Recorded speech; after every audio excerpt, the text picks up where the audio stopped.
खबर दें आपको, खैबर पख्तूनख्वा के बच्चों का मुस्तकबिल खतरे में पड़ गया। मैट्रिक पास को तालीम का कलमदान सौंप दिया गया। नए वजीर तालीम अकबर अयूब सिर्फ 10 जमातें ही पास निकले। साबिक वजीर तालीम जियाउल्लाह बंगश ने मास्टर्स किया हुआ था।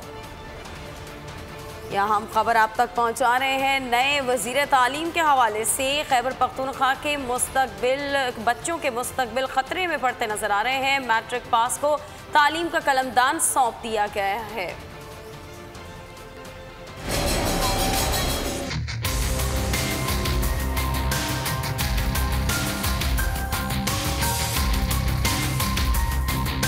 खैबर पख्तूनख्वा हुकूमत का तालीम से खिलवाड़, इल्म की शमा फैलाने का टास्क मैट्रिक पास के कंधों पर डाल दिया। सूबे के बच्चों का मुस्तकबिल मैट्रिक पास के हाथों में सौंप दिया गया।